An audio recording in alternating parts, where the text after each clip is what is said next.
The city of Los Angeles has one of the nation's biggest and most visible homeless populations. It's overwhelming. And now LA has hit upon an idea of how to fix it. Build homeless shelters in people's backyards. Not in my backyard. Oh, yes, in your backyard.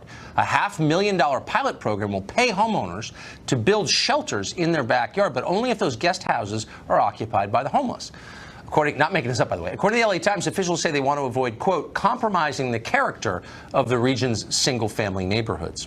Mark Stein has thought a lot about this, and the question mark is, would having the homeless move into your backyard, quote, compromise the character of the neighborhood in any way, do you think? Well, it would certainly, I think, add a bit of color and vibrancy to the neighborhood. Because these are apparently like little munchkin houses. They in the hipster neighborhood of, I think it's Highland Park, they're all done in bright color. They're like miniature houses, and then you move the homeless person in. I think it has certain public policy benefits. Los Angeles has notoriously choked traffic. And I think this would improve traffic flow because the homeless person would be able to squeegee your windshield while the car is parked in your garage.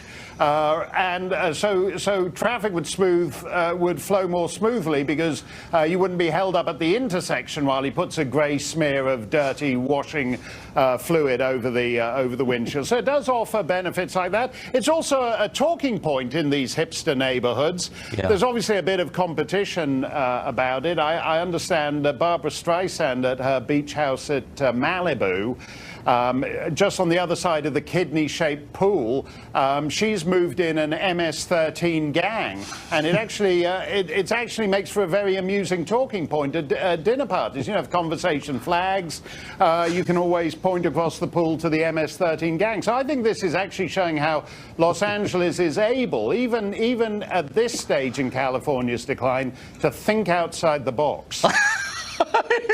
The cardboard box. By the way, yes. As long as they move into the west side of L.A. in the neighborhoods that caused this problem in the first place, I'm totally for this. Right. My favorite kind of virtue signaling. Mark Stein, it is great to see you. Thank you for sticking around to the end of the show. I appreciate it. Good to see you, Tucker. Thank you. That's it for us tonight. Sadly, we could go on forever. Tune in every night to the show that's the sworn enemy of lying, pomposity, smugness, and groupthink. DVR it if you know how to operate that machine. If you do, call me. Let me know how it works. Good night from Washington, Sean Hannity. Waiting in New York. Lying, pomposity, smugness, groupthink. I got it. Yeah. All right, Tucker. Oh, hang on. My pin is crooked. Oh, I got to see it. All right. You had a great show. Thank you, Tucker. We appreciate it. Welcome to Hannity tonight. All right. The media's anti-Trump echo chamber, they are literally spiraling completely out of control. It has become so bad.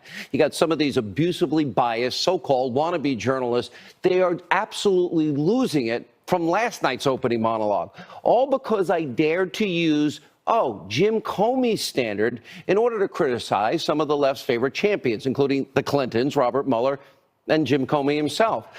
Now, since the media is having a really hard time understanding some very simple, basic, fundamental concepts and principles, we will help them tonight follow the bouncing ball in just a few minutes.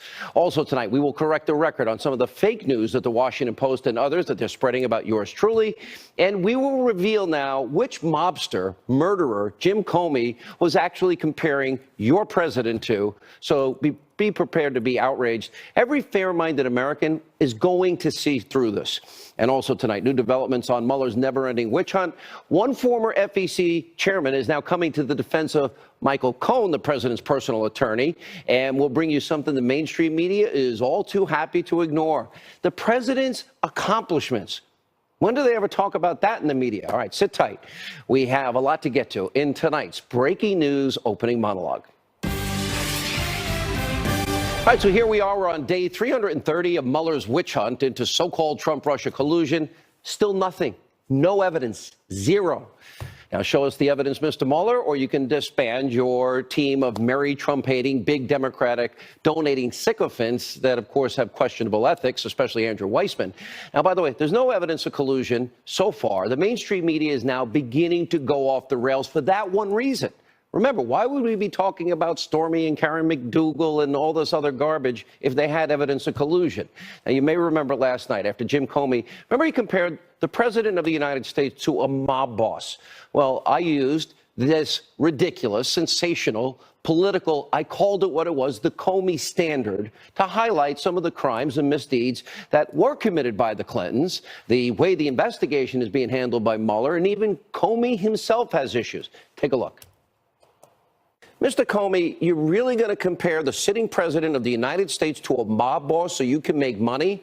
People that are tied to murder, drugs, money laundering, extortion, prostitution, loan sharking, and all sorts of other racketeering crimes. Now, I guess since Comey, if he's going to use the sweeping analogy, I've decided tonight we're going to use the Comey standard, I call it, and make some comparisons of our own. We're doing what Comey did. And I also issued a tweet last night during the show to try and help some of these idiots in the abusively biased news media actually understand my monologue, which they weren't understanding. So fake news, please, I'm trying to help you follow the bouncing ball. I said this is the Comey standard. And I'm sure that you're upset that the former FBI director, literally, he was commenting and comparing a sitting president to the mob. You know, murderers, drug dealers, involved in extortion, loan sharking, prostitution. And by the way, breaking tonight, now we have more details. ABC News is reporting that the actual mobster that Comey was comparing the president to was none other than Sammy the Bull Gravano, an infamous hitman, if you don't know, responsible for 19 murders. That's the FBI director comparing the president of the United States to it, and other felonies, of course. Now, despite my very clear analogy, you have to really try hard not to get it, about Comey's ridiculous comparison. This still caused many in the mainstream media to become completely and totally unglued, even emotional. Now, these people are, frankly, they're so dumb. They really are. It's actually kind of laughable, but they are. Take a look. Who needs TV Guide when they have POTUS? We'll show you exactly what President Trump was promoting through his Twitter page last night. It was one of his stooges doing a show that really helps the president. It's incredible. Staggering. Bob Mueller, whatever you want to say about him, this is not taking a position on his investigation. He is a man who's served this country for his entire life. So to call him the head of a crime family, that's new territory. It's beneath contempt. Sean Hannity is a desperate, desperate man, desperately defending a desperate, desperate president. Phil, if I can, I want to get your reaction to Sean Hannity calling Robert Mueller a crime boss. I spent 4.5 years by Robert Mueller. This is a storied prosecutor, one of the most legendary FBI directors. So you got that dirtbag telling me that one of the most storied FBI directors ever is a crime boss? You put them side by side and you tell me what we got here, John. Facts are facts. Robert Mueller's an American legend. The president is a dirtbag. I mean, I don't know what to tell you. I'm so pissed off. One of President Trump's tweets tonight, he said, big show on Sean Hannity at 9 o'clock on Fox. Well, if you watched Hannity, you would see this, the show hitting James Comey and highlighting what Hannity calls the Mueller crime family. This is a message the president wants. Phil Mudd, I would suggest that you might want to talk to the four families involved in the case with Whitey Bulger that were innocent and put in jail and got over $100 million payout. Or maybe you can ask your good friend, Mr. Mueller, why would he hire somebody like Andrew Weissman? Liberal Joe, you're just dumb. Nothing to really say to you. Now, not to be outdone, the print media also chiming in. This includes the Washington Post. They call me, quote, conspiratorial. I guess they haven't been watching MSNBC and CNN fake news for a year and a half. These so-called journalists, did they even watch last night's monologue? Or are they just too dumb to follow a simple analogy? Either way, as I said on Twitter during the show last night, let's help them follow the bouncing ball so even they can get it. Now, I'll talk slowly so the mainstream media understands. Comey was the director of the FBI. He compared the president to a mob boss. Now we know it's Sammy the Bull Gravano. So I called Comey out on what he did, and I talked about what real mob bosses are like. And we reminded him about Al Capone and Lucky Luciano and John Gotti. And then I used the former director's criminalization of political differences, now known as the Comey standards, to call out the misdeeds and, frankly, the crimes of a few champions of the left wing in this country. Let's start with Hillary Clinton. We know she committed felonies with her email server, and we know she obstructed justice. Robert Mueller, this great reputation, what? He's locked up innocent people in cases he's been involved in. He staffed his Russia investigation with Trump-hating Democratic donors, including his so-called New York Times, as they call him and describe him, legal pit bull, Andrew Weissman. This man's track record is atrocious, as we have explained. And Jim Comey, of course, grossly mishandled the Clinton email investigation. We'll learn more when the IG report finally comes out. And Comey also leaked potentially classified documents that resulted in the appointment of his BFF, Robert Mueller, as the special counsel. Okay, well, that's privileged information, government documents we're talking about.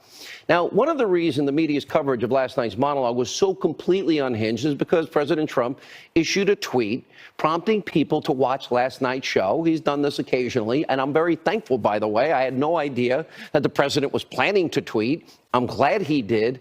There was no coordinated effort. I start my monologue at like 8 or 9 in the morning, and we keep building it all day. I have the text timelines to show when I brought up this idea from the time that I read what Comey had said.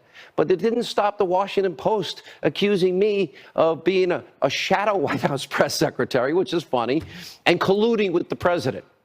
Okay, they've lost their minds. This is complete, total fake news BS. And the best part is, if they actually wanted to know the truth, maybe they could have picked up a telephone to call me or call Fox, do some actual journalism. I spend my free hours when I'm not on air calling people all the time so I can be the most informed person that I can possibly be. And I've said many times, journalism in this country is dead, it is buried, and has been since, 2007. So instead of reporting facts, these so-called news outlets, they just literally push their own political narrative, all while hiding behind this, feigned moral outrage, this moral facade, and calling themselves journalists. So while the media and the mainstream media gets mad at I'm an opinion journalist host. By the way, frankly, we've broken more news on this program than they've broken in a year and a half. They just echo the same talking points every night. And they're totally happy to forget about all of the former FBI Director Comey's misdeeds, including leaking potentially classified privilege notes to the press to set up a special counsel, his potential weaponization of the FISA court system, the special treatment he gave Hillary Clinton, who we know committed felonies during that email investigation. He wrote the letter exonerating Clinton in May, before he interviewed her in July and 17 other key witnesses. And remember, when Comey lied about this very subject in front of Congress while under oath, he lied about it. We have him in his own words, and we have the videotape. As Warner Wolf says, let's go to the videotape. Director, did you make the decision not to recommend criminal charges relating to classified information before or after Hillary Clinton was interviewed by the FBI on July the 2nd?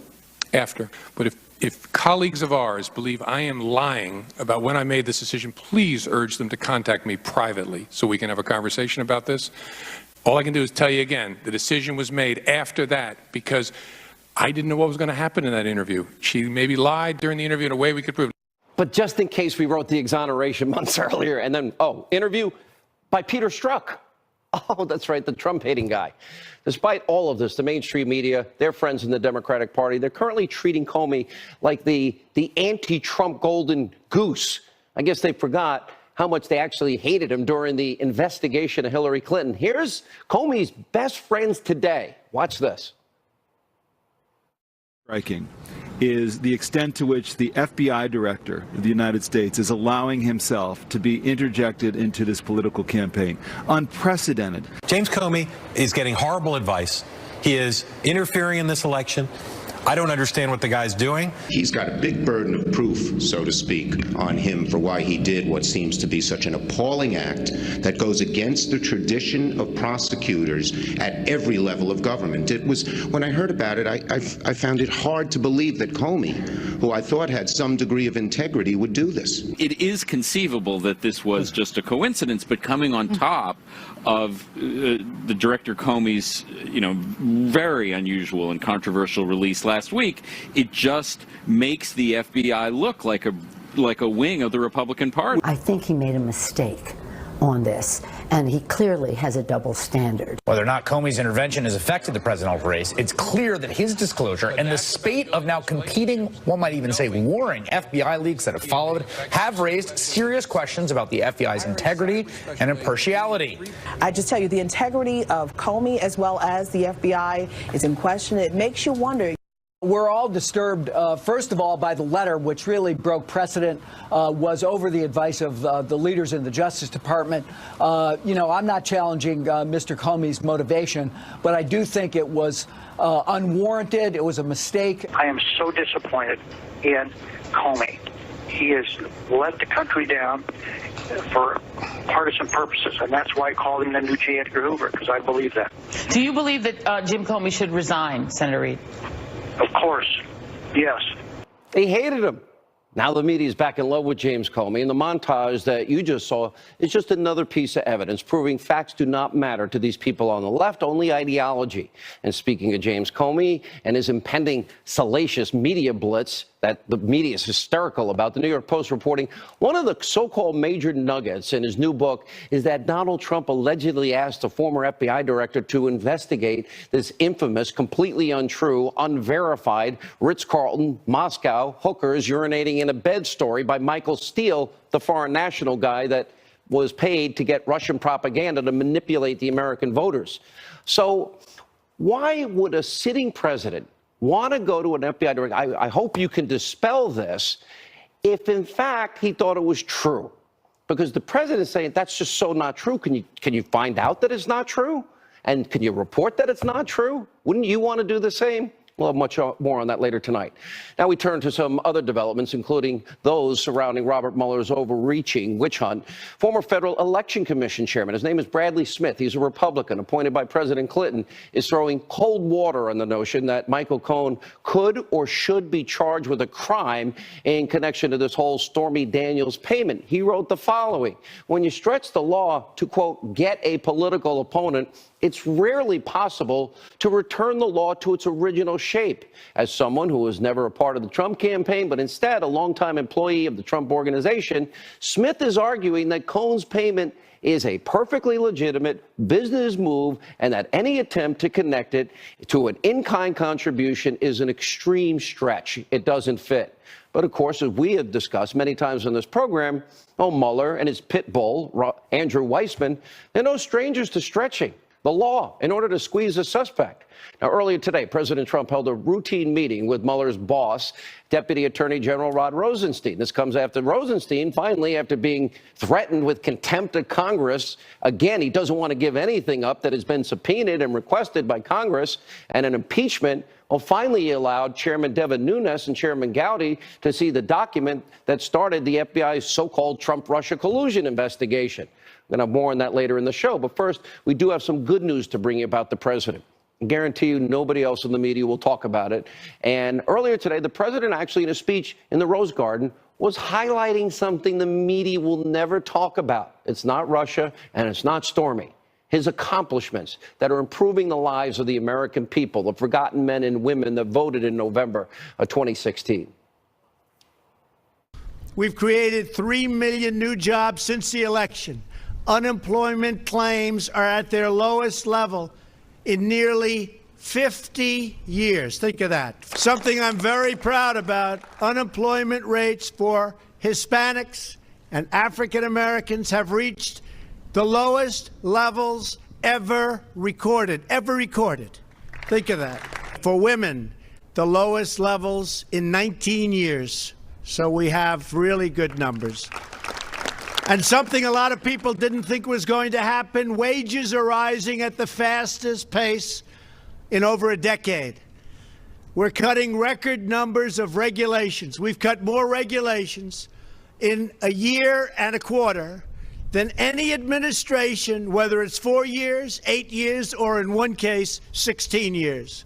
We're also unleashing American energy and American energy independence. We're now an exporter of energy. We're doing 10 million barrels a day. Nobody thought they'd see this. We're cracking down on unfair trade deals. We're taking strong action to secure our border, stop illegal immigration, and restore the rule of law. And we've passed the biggest tax cut and reform in American history. Make no mistake, in just over a year, the amount of accomplishments from this administration, this is historic. I've never seen the media talk about this. The major tax cuts, the negotiated trade deals, the rolling back of job-killing Obama-era regulations, concessions from China just in the last week on tariffs and intellectual property rights, progress towards actually denuclearization of the Korean Peninsula, and so much more. And while the media is all too happy to completely ignore all these achievements that actually matter in people's lives, well, we're going to continue to show you what's really happening. As we say, many times on this program, we'll never be the Destroy Trump media, fair and balanced. That is our commitment. We are the only balance, it seems. Joining us now, Fox News contributor, former Arkansas Governor Mike Huckabee, NRA TV contributor Dan Bongino. Governor, I want to just get the big picture from you. On the one hand, I'll even scroll the accomplishments of the president because he mentioned them today. But as you see them, it is never reported. Not sometimes, not only once in a while, never. Denuclearization. Putin pulled his ships out of Syria. Looks like he's capitulating. China, intellectual property, all of these accomplishments. Not a single word, Governor. And it's always Russia and Stormy and whatever other bizarre thing this investigation has evolved into. When I was listening to your monologue, the one thing that really struck me was that there is a consistency. James Comey has been incredibly inconsistent. The media has been inconsistent, as have politicians about Comey, but there's one consistency. They all universally cannot stand President Donald Trump. And that's the one thing that holds true. They thought James Comey was the worst person imaginable. Now that he's written this incredible fiction where he's basically breaking his arm, patting himself on the back, you'd think he was the next Mother Teresa. Now, what changed? Changed was that James Comey now is turned on Donald Trump, and that has the media all in just a complete froth because they're excited about that. But no, they're never going to tell the things that you just outlined in terms of the accomplishment because it defies their narrative that he's not a capable and competent president. But the record shows that he is. Dan Bongino, you look at what this evolved into. They didn't find any. We're here because they didn't find any evidence of collusion. I'm pretty sure we would have known about it by now because they kind of leak everything. Not a little bit. Pretty much everything gets leaked out. So now it's actually moved into Stormy Daniels and Karen McDougal and the Access Hollywood tape and worse. And raiding the home of the president's personal attorney to find those issues, not about Russia. At some point, I'm wondering, where is the left in this country? Where are the civil libertarians in this country? Oh, they're gone, Sean. Sean, the media is terrified because they realize Bob Mueller's in deep trouble. Public approval of his investigation is collapsing. People are starting to realize that this is a witch hunt. There was no Russian collusion. There never will be Russian collusion. Trump's not afraid of Russian collusion because there was none. But, Sean, Mueller is deeply conflicted, and what those CNN hacks won't tell you as they attack you is because they don't do investigative journalism, they do propaganda. By the way, I want residuals. They ran my tape so much today, I want them to pay me. Jeff Zucker needs to pay I'm me. appearing on tonight's show. Do I get some of those residuals too? So I'll take. No, but I mean, it's like a rerun of Hannity. I'm like, if you want my show, you should have bid for it. But they're investigating. Here's the crime. The crime is that Trump was spied on without the evidence to do it. You know who vetted that information in the Department of Justice? Bob Mueller's old chief of staff, John Carlin. By the way, you know who's representing Susan Rice as her attorney right now, Sean? In this, when they reached out to her to explain that, Catherine Rumler. You know who Catherine Rumler was? Barack Obama's general counsel. Unbelievable. Who also who worked for Andrew Weissman in the Enron case and is friendly with Bob Mueller. Tell me there's no conflict there, CNN. Do your homework. Great point. Let me ask Governor Huckabee, what would you advise the president at this point? There's two schools of thought, that he fights back or that the president lets his attorneys handle it. I think let the attorneys handle it. When he's at the podium and when he's at the microphone, he needs to focus on the accomplishments of his administration, and there are many. He's got a great story to tell, and he's the best one to tell it. You agree with that, Dan, real quick? Yeah, he's got a story to tell. You're darn right. Those tax cuts alone in the economy are going to be those bread and butter issues. All right, the media, they're foaming at the mouth, awaiting details to leak from James Comey's upcoming tell-all book. Just take a look at how CNN covered one of the, quote, bombshells earlier today. You cannot make this stuff up. Some explosive new excerpts from the former FBI director James Comey's new book. Chris Cillizza, you know, you've just read the story in the New York Post. It's got some truly salacious details of a conversation that the president supposedly had with Comey. Right. So we knew that there was going to be some bombshells in here. This certainly is a big one. I want to read just a few of the quotes from the New York Post as obtained, the Comey memoir as obtained by the New York Post. This is regarding Comey writing about Trump. He brought up what he called the golden showers thing, adding that it bothered him if there was, quote, even a 1% chance, and quote, his wife Melania thought it was true. Then it goes on. He just rolled on, unprompted, explaining why it couldn't possibly be true, ending by saying he was thinking of asking me to investigate the allegations to prove it was a lie. I said it was up to him. That's CNN's bombshell? That's Comey's bombshell? This is ridiculous. Joining us now with reaction, former Deputy Assistant to President Trump, Fox News National Security Strategist, Dr. Sebastian Gorka, former Utah Congressman, Fox News contributor Jason Chaffetz. Dr. Gorka, I'll start with, okay, if lies were paid for by, we didn't know probably at the time, but if lies were told about you, wouldn't you, and you're talking to the FBI director, and it's a fake, phony dossier to manipulate the minds of the American people, and it's full of lies that you know aren't true, what do you want to say to the guy? Can you find out that's not true? Isn't that the natural reaction?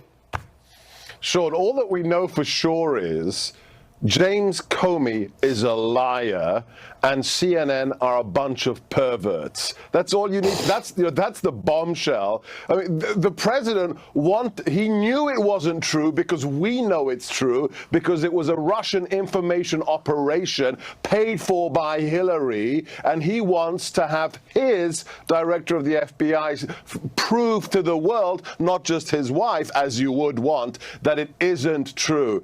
These guys are so disconnected from reality and so disconnected from the American people. It's not surprising that nobody watches them, and they have to pay for airports to put their shows on. All right, good point, touche. But there's a bigger issue here, Congressman, and the bigger issue in all of this is liberals hated James Comey.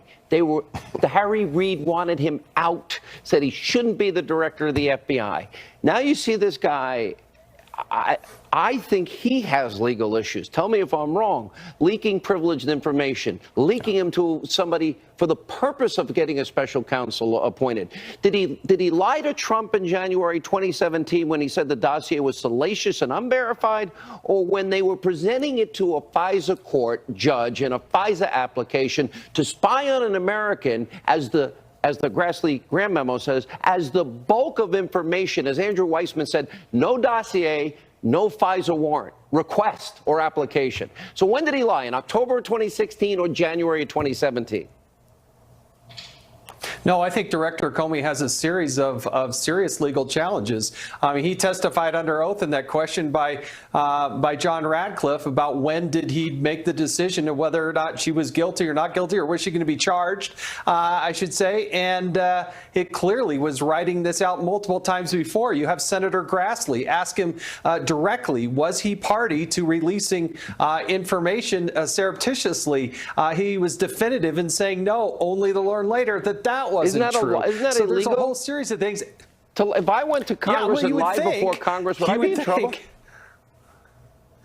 You should, but you remember, we asked the FBI, we asked Director Comey directly, myself and Bob Goodlatte, the chairman of the Judiciary Committee, did Hillary Clinton lie under oath? He said, well, they never had a referral. So we sent him a referral. Guess what? They never got back to us, never considered any of that material when they lied under oath. Did Hillary Clinton violate the law, Congressman? 18 U.S.C. 793, mishandling a classified top secret special.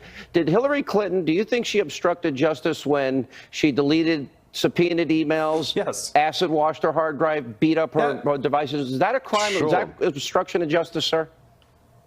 Yes, absolutely. I mean, that's what the FBI director told us that she did. And Dr. Gorko, did he rig the investigation by exonerating her and writing out the exoneration before the investigation?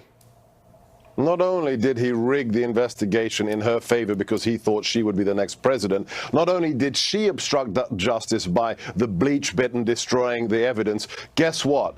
The FBI agents did the same thing when they didn't put her under oath and destroyed the hard drives. And that goes back to Comey. Unbelievable. This is where we are. And are we ever going to get the Congressman, the Inspector General report investigating all of this that should prove all of this? About 2 weeks out, as best I can tell, and I think that will be the true bombshell. That's the thing we actually should be paying attention to as a country. I agree. Interesting timing. It's going to be after Comey's book tour, after Comey's release of the book and interviews. It's going to be interesting. All right, when we come back, President Trump, he gives an update on whether there will, in fact, be U.S. military action in Syria. We have a live report from the region. Piers Morgan joins us tonight. Wait till you hear his comments about what's going on with the president. Today on Syria, we're having a number of meetings today. We'll see what happens. We're obviously looking at that very closely, and I will be leaving here. I was there, and now I'll be going back as soon as this meeting is over. But we're looking very, very seriously, very closely at that whole situation, and we'll see what happens, folks. We'll see what happens. It's too bad that the world puts us in a position like that, but you know, as I said this morning, we've done a great job with ISIS. We have just absolutely decimated ISIS, but now we have to make some further decisions, so they'll be made fairly soon. That was the president earlier today at the White House giving an update on the potential for U.S. military action in Syria. But the president's remarks weren't the only comments coming out of the administration concerning Syria today. Joining us live from Jerusalem tonight with much more, Fox News correspondent Mike Tobin is there. Mike, what's the latest? Well, Sean, I can tell you the tension is very thick in Syria and, frankly, all around the region as the potential for military strikes looms overhead. The guided missile destroyer USS Donald Cook is already in the Mediterranean Sea, carrying roughly 75 Tomahawk missiles on board and 20 surface-to-air missiles. A French frigate with 16 cruise missiles on board has been deployed. British submarines are moving into position. The carrier USS Harry Truman departed Norfolk yesterday, accompanied by 7 U.S. warships. This, as Defense Secretary James Mattis said today, he believes chemical weapons were used in Syria, and he called that inexcusable. Secretary of State nominee Mike Pompeo today said the president will not need to seek any additional authorization for the use of military force if the decision is made to strike. I believe that he has the authority he needs to do that today. I don't believe we need a new AUMF for the president to engage in the activity that you described. Russian forces were seen moving into the town of Duma today. Bashar al-Assad's army is said to be in control. Duma in the eastern Ghouta province had been the holdout for opposition militias during this bloody and drawn-out civil war. Following the incident, widely believed to be a chemical attack, the only remaining militia, Jaish al-Islamiyah, or the Army of Islam, surrendered its weapons. The Russians there are said to be military police, but they are there ahead of the fact-finding team from the Organization for the Prevention of Chemical Weapons. That gives rise to the suspicion that they could manipulate the evidence ahead of the inspectors. Sean? All right, Mike Tobin in Israel tonight. Thank you, sir. And joining us now with more reaction, the host of War Stories, Colonel Oliver North, is with us. Colonel, when you see that Russia pulled out their ships, they're obviously anticipating a strike. Moscow's threats of shooting American missiles out of the sky. Do you believe that's a possibility? And will we be prepared for that? Sean, 32 years ago tonight, we were doing the final target list for the strike on Libya. And so what I did is I went through the targets that are publicly known. They're not just ours, that everybody knows. What we would have to do in the sequence in which we would have to do it, and it's on that map that I sent you. The first hit's got to be at the Syrian SA-300 and SA-400 air defense sites. The air base south of Latakia Seaport and Syria's Altheias air base near Palmyra, because you have to take out those air defenses to make multiple strikes possible. Second, you hit the Basel al-Assad civil military airport and the Aleppo airport, because those are their primary air links with the outside world. You take out the fuel farms, the towers, the revetments, the helo and fixed-wing aircraft assets that Assad has been using to deliver those chemical weapons, and that'll stop it. Third, you take out, and if you have to, you mine the Latakia and Banias Mediterranean seaports, take out the piers, material handling equipment, and the road links, because you're punishing him for using these weapons. He can't get replacements in if that's gone. The Russian ships, as you point out, did sortie from their base at Tartus, but the pipelines and tanker trucks lined up outside that base are fair game. Do you have Fifth, any doubt, Colonel, military that command and control nodes in Damascus and Assad's presidential palace? In other words, just like we did with Gaddafi, target Assad. And the Syrians and Russians, by the way, are billeted separately at those military bases around Damascus, so we know which is which. Russians stay home, Syrians go away. Six, for good measure, crater the runway to Al-Sharat military airfield, which was hit last April, just to make sure he can't use it again. We didn't crater it. All we did was take out the stuff on the top. Is Moscow lying, Colonel, trying to blame the rebels? We're going to talk to Mr. Hoffman in just a second here. And he says they don't have the means, meaning the rebels, to deliver those weapons. Here's how you know that the Russians are lying. Their lips are moving. The bottom line of it is they're lied about using chemical weapons against one of their former spies inside Great Britain. They're liars. Hasn't changed. All right. Safe home, Colonel. And by the way, one of those planes behind Colonel North actually once me, Colonel North, and the great one, Mark Levin, were in that plane in the worst plane ride we've ever had.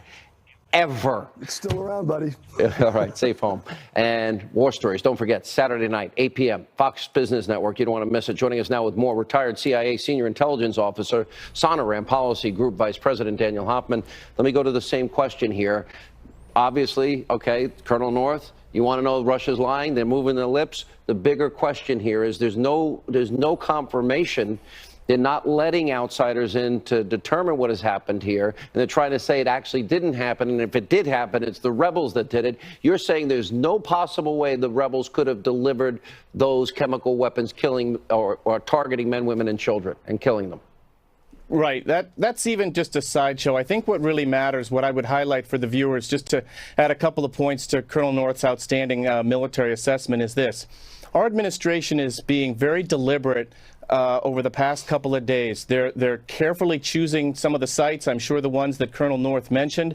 We're doing aerial reconnaissance and other intelligence collection so that we can determine with some degree of certainty who's there and what sort of equipment is there. And then we're delivering a strong message. The president did it, his way by Twitter, including that way and other means as well, that we're serious about striking. And so the Russians know we're coming.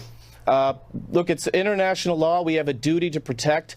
It's something that the Clinton administration didn't do in Rwanda. We have a duty to protect these Syrian civilians who are being targeted so ruthlessly by the Assad regime. And as somebody that your job for all those years that you work with the CIA, you know Russia.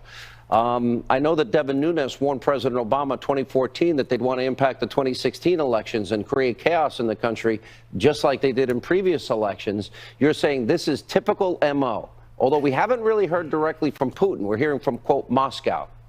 You're hearing a little bit from their Army Chief of Staff, Gerasimov, who was promising to target us if we hit them. But, I'll tell you, from my experience, one of the great things about being a CIA officer who served in Moscow a bunch of years is our administrations rely on intelligence collection. Colonel North's right. When the Russians are talking to you publicly, there's a lot of lies coming out of their mouths. And that's why we rely on our human intelligence and signals intelligence to really understand what their plans and intentions are. People are skeptical after Iraq about intelligence.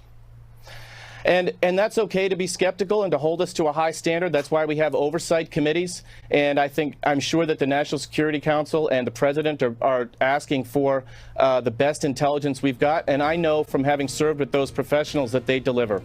All right. Thank you, sir, for being with us. We appreciate your insight. Thank you. When we come back, insanity from the left wing on television in this country, actually saying, oh, they favor Kim Jong-un and Vladimir Putin over President Trump. Oh, and by the way, if there's riots, that's going to be fun to watch. Really? Piers Morgan next.